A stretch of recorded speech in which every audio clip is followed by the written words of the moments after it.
A paz de Deus e a bendita graça do Senhor Jesus esteja dentro do teu coração. Irmãos, amigos e inscritos, eu já quero adiantar que esse vídeo vai ficar um pouco longo. Se você não tiver paciência em assistir o vídeo inteiro, eu peço que você assista em 2 etapas, mas não deixe de assistir esse vídeo que tem um tema importantíssimo, que acredito que pode solucionar muitas dúvidas que você tenha.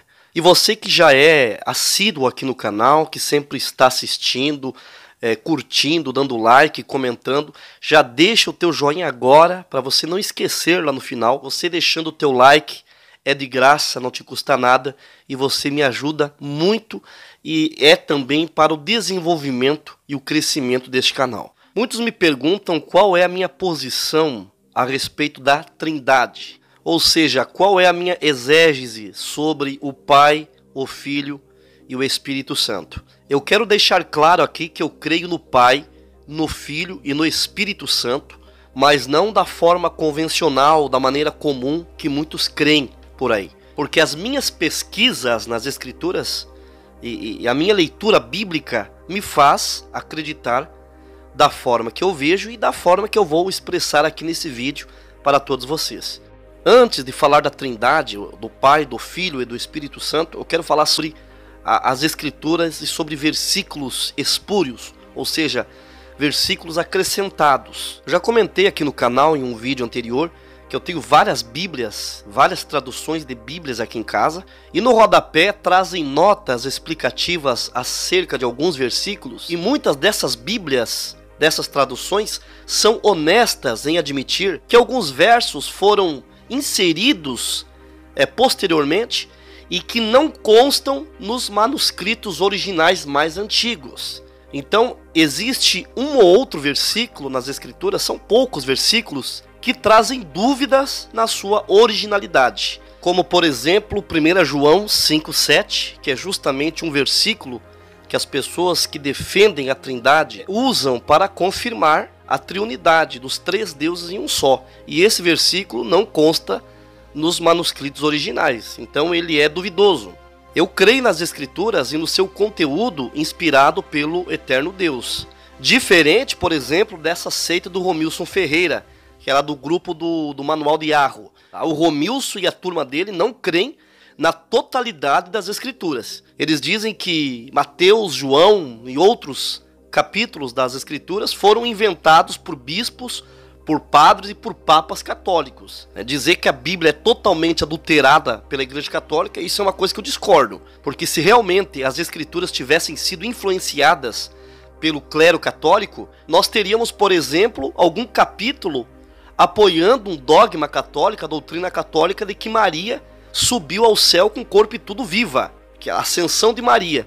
E não existe nem na Bíblia católica, nem na Bíblia protestante, algum capítulo que confirme que Maria subiu aos céus viva, foi elevada aos céus. Então dizer que toda a Bíblia foi adulterada, isso é uma tremenda de uma mentira. O que existem é alguns versículos considerados espúrios, por não constar nos manuscritos originais. Mas vamos à pergunta: qual é a minha visão sobre a Trindade? Para falar bem a realidade, essa palavra Trindade não se encontra nas Escrituras. Não existe essa palavra Trindade. A Trindade é uma palavra inventada que os teólogos usam para tentar prescrever, definir sobre Deus, o Pai, o Filho e o Espírito Santo. Para mim chegar à forma que eu creio, que eu vejo e que eu entendo sobre o Pai, sobre o Filho e sobre o Espírito Santo, eu tive que procurar entender cada um dos 3. Quem é o Eterno, o grande Yahvé? Qual é a sua importância? Quem é Jesus, o Filho do Eterno?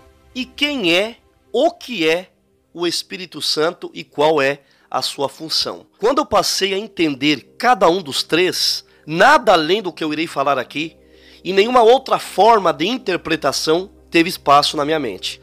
Quem é Yahvé, o Deus eterno para mim? O eterno Deus é o Criador dos céus e da terra. O único Deus, um só Deus, como disse o apóstolo Paulo, em 1 Coríntios capítulo 8, versículo 6, vou colocar aqui na tela para você. Todavia para nós há um só Deus, o Pai, de quem é tudo e para quem nós vivemos, e um só Senhor Jesus Cristo, pelo qual são todas as coisas e nós por ele. Nós vimos aqui o apóstolo Paulo dizendo que existe um único Deus, que é o Pai, Yahvé, e o seu Filho é o único Senhor. O Senhor Jesus Cristo é o único Senhor. Vamos ler 1 Timóteo capítulo 2, versículo 5. Porque há um só Deus e um só mediador entre Deus e os homens, Jesus Cristo, homem. E eu vou ler aqui Deuteronômio 6, versículo 4, na tradução Bíblia de Jerusalém. Ouve, ó Israel, Yahvé, nosso Deus, é o único Yahvé. E o próprio Senhor Jesus declarou quem é o seu Pai. E é dessa forma que eu creio quem é Deus, o Eterno. Vamos ler. E a vida eterna é esta, que te conheçam a ti só, por único Deus verdadeiro, e a Jesus Cristo, a quem enviaste. O próprio Filho, o próprio Senhor Jesus dizendo que o Pai é o único Deus verdadeiro. Então, para mim, o Pai eterno, Yahvé, o Deus eterno, todo-poderoso, é o único Deus verdadeiro. E quem é Jesus Cristo para mim? Jesus, para mim, na minha visão exegética, na minha interpretação, Jesus é o Filho de Deus. Eu não chego ao extremo em dizer, como as testemunhas de Jeová afirmam, que Jesus foi criado. E nem que ele é o arcanjo Miguel, como também pregam as testemunhas de Jeová e também pregam os irmãos adventistas do sétimo dia. Aí você pode perguntar, mas Jesus é Deus? Na eternidade, no espaço-tempo do não princípio, um período que não existe como a mente humana pressupor, Deus o Pai gerou o Filho, tá? Não confundam as coisas. Gerar, para mim, é diferente de criar. Jesus foi gerado, os anjos foram criados. E nesse período, bem antes de tudo, lá no começo de tudo, é algo difícil da nossa mente conjecturar, Deus o Pai deu a glória, deu divindade para o Filho. Vamos ler João, capítulo 17, versículo 5, e o próprio Jesus diz isso, da glória que ele recebeu e da glória que ele tinha. Presta atenção. E agora glorifica-me tu, ó Pai, junto de ti mesmo, com aquela glória que tinha contigo antes que o mundo existisse. Muito antes de tudo, o Pai gerou o Filho, e isso é bíblico, e eu vou citar aqui as passagens que apoiam e dão embasamento no que eu estou falando. O salmista Davi, em um salmo profético sobre o Messias, ele disse, Salmos capítulo 2, versículo 7, recitarei o decreto, o Senhor me disse, tu és meu filho, eu hoje te gerei. Hebreus 5, versículo 5 também repete a mesma coisa. Veja aí na tela. Assim também Cristo se não glorificou a si mesmo para se fazer sumo sacerdote, mas aquele que lhe disse, tu és meu filho, hoje te gerei. Hebreus capítulo 1, do versículo 3 ao 5. O qual, sendo o resplendor da sua glória e a expressa imagem da sua pessoa, e sustentando todas as coisas pela palavra do seu poder, havendo feito por si mesmo a purificação dos nossos pecados, assentou-se à destra da majestade nas alturas, feito tanto mais excelente do que os anjos, quando herdou mais excelente nome do que eles. Porque a qual dos anjos disse jamais, tu és meu filho, e hoje te gerei? E outra vez, eu lhe serei por pai, e ele me será por filho? Vimos que em algum tempo da eternidade, o Pai Todo-Poderoso disse ao Filho, tu és meu filho, e eu hoje te gerei. Deus gerou o Filho. E em Colossenses capítulo 1, versículo 19 diz, porque foi do agrado do Pai que toda a plenitude nele habitasse. E que plenitude é essa? No próprio livro aos Colossenses capítulo 2, verso 9, ali há a resposta, que plenitude é essa que se agradou o Pai em dar ao Filho? Porque nele habita corporalmente toda a plenitude da divindade. O que é a divindade? A divindade é a capacidade de ser Deus, ser divino, ser poderoso. E em algum momento, depois do Filho ter sido gerado, foi-lhe dado todo o poder. Vamos ler o que o próprio Senhor Jesus disse em Mateus, capítulo 28, versículo 18. E, chegando-se Jesus, falou-lhes, dizendo: é-me dado todo o poder no céu e na terra. Jesus recebeu a divindade de Deus o Pai, mas obviamente o Pai é maior que ele. Isso é uma regra natural das coisas. E o próprio Senhor Jesus disse isso. Vamos ler João 14, verso 28. Ouvistes que eu vos disse: vou e venho para vós. Se me amasseis, certamente exultaríeis por ter dito: vou para o Pai, porque o Pai é maior do que eu. Então, recapitulando, Jesus o Filho, gerado pelo Pai em algum tempo da eternidade, Deus é a cabeça de Jesus, né? O Pai é a cabeça do Filho, como está escrito em 1 Coríntios, capítulo 11, versículo 3, tá? Jesus tem um cabeça lá no céu. Tá? Alguém vai dizer: mas Jesus se considerava menor enquanto estava na terra como homem. Não, lá no céu ainda Jesus, ele é subordinado ao Pai. Ele ainda se considera submisso ao Todo-Poderoso. Jesus recebeu senhorio, poder, divindade, deidade, a condição de ser Deus pelo agrado do Pai. Foi o Pai que se agradou em que no Filho habitasse toda a plenitude da divindade. Tudo que eu estou falando aqui, eu estou citando bases bíblicas. Tá, e na minha visão, o Espírito Santo é Deus? É uma pessoa? Sinceramente, se você ler com atenção as Escrituras, você verá o Espírito Santo não como uma pessoa. O Espírito Santo não tem como ser uma pessoa. Eu creio no Espírito Santo da maneira que as Escrituras declaram que ele é. O Espírito Santo é o poder do Deus Todo-Poderoso. O Espírito Santo é a força, é a virtude de Deus, é a unção de Deus. O Espírito Santo é o vento de Deus. Vamos ler Atos capítulo 10, versículo 38. Como Deus ungiu a Jesus de Nazaré com o Espírito Santo e com a virtude, o qual andou fazendo bem e curando a todos os oprimidos do diabo, porque Deus era com ele. Não lemos aqui que o Espírito Santo é uma unção?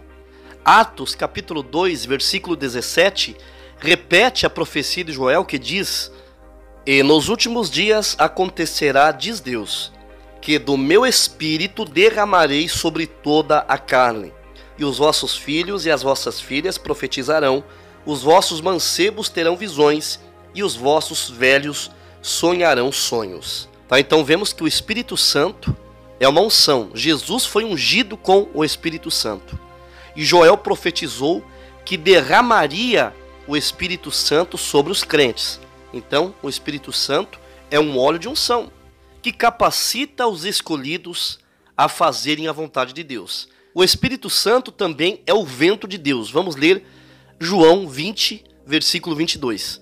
E, havendo dito isto, assoprou sobre eles e disse-lhe: recebei o Espírito Santo. Muitos vão dizer: o Espírito Santo é uma pessoa, porque o Espírito Santo tem atributos que o personifica, e ele tem ações que faz dele ser uma pessoa. Na verdade, o Novo Testamento diz que o Espírito Santo ensina, o Espírito Santo guia, o Espírito Santo se entristece, ele dá testemunho.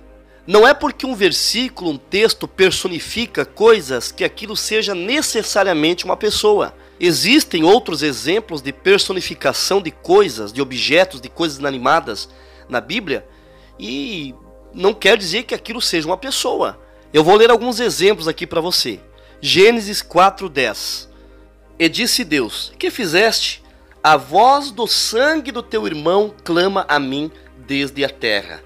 Tá, vimos aí o sangue de Abel clamando. Não é porque a Bíblia personifica o sangue de Abel que o sangue seja uma pessoa. Sangue é sangue. Sangue é um líquido. Vamos ler Isaías 55, versículo 12. Porque com alegria saireis, em paz sereis guiados. Os montes e os outeiros exclamarão de prazer perante a vossa face, e todas as árvores do campo baterão palmas. Aqui diz que os outeiros exclamarão de prazer e que as árvores baterão palmas. Montes, montanhas, árvores, são pessoas? Aqui é mais um exemplo do que a Bíblia faz em vários trechos de personificar coisas inanimadas. As Escrituras atribuem muitas vezes características humanas em conceitos e objetos. Depois você vá no Google e pesquise o que significa prosopopeia. É isso que eu estou falando. Alguém vai trazer aquela famosa afirmação de que o Espírito Santo é sim uma pessoa e é Deus, porque Ananias e Safira mentiram, né, em Atos capítulo 5, verso 3 e 4, no começo do verso 3 diz que eles mentiram ao Espírito Santo. E no final do versículo 4, Pedro diz: vós não mentistes a homens, mas mentistes a Deus. Esse versículo não prova que o Espírito Santo é realmente uma pessoa. Pedro está dizendo que eles mentiram ao Espírito Santo de Deus. O Espírito Santo provém de quê? De Deus. Se eles mentiram ao Espírito Santo, então eles mentiram para Deus. Então, para mim, o Espírito Santo, ele é o poder de Deus que trabalha em nossas vidas e tem um papel e uma função importantíssima em cumprir os propósitos do Deus eterno. Os três são um. São três pessoas em um só Deus. São duas pessoas e uma força divina. Os três estão em união, em harmonia, em conformidade. Deus, Pai e o Filho são duas pessoas distintas. E o Espírito Santo é o Espírito, é o poder de Deus. Em João capítulo 10, verso 30, Jesus diz: eu e o Pai somos um. Se o Espírito Santo fosse uma pessoa, Jesus tinha dito: eu, o Pai e o Espírito Santo somos um. Então Jesus falou: eu e o Pai somos um. Mas eles são em qual sentido? Em união, comunhão e cumplicidade. Para você entender em qual sentido o Pai e o Filho são um, por exemplo, quando o homem deixa a casa do pai e da mãe e a mulher também deixa a casa dos pais, os dois se casam, o que a palavra diz? Que os dois se tornam uma só carne. O casal é dois em uma só carne. Na verdade, não somos uma só pessoa. Somos duas pessoas em uma comunhão, em harmonia e um mesmo sentimento e numa mesma união. E Deus e o Filho são duas pessoas em um só Deus, em união, comunhão e cumplicidade, enfim, são unidos. Então essa é a minha visão bíblica. Peço perdão se o vídeo ficou muito longo. Espero que você tenha gostado. Se você gostou, compartilhe esse vídeo, né? E passe para outras pessoas. Se você concorda da maneira que eu falei aqui, deixe aqui nos comentários. E peço que você, se não é inscrito ainda aqui no canal, inscreva-se. Não esqueça de ativar o sininho das notificações, apertando a opção receber todas as notificações de vídeo, tá? Deixe o teu like, o teu joinha, que é muito importante para o crescimento e divulgação do canal. Termino te saudando com a santa paz de Deus, o nosso eterno Criador, e mandando um ósculo santo da caridade dentro do teu coração. Deus te abençoe, até um próximo vídeo e um abraço fraterno em Cristo Jesus, o nosso Senhor. Pecado de Morte, o Dilema dos Condenados. Um livro que irá mudar pensamentos e conceitos. Já está disponível em versão digital na plataforma Hotmart. Link na descrição deste vídeo.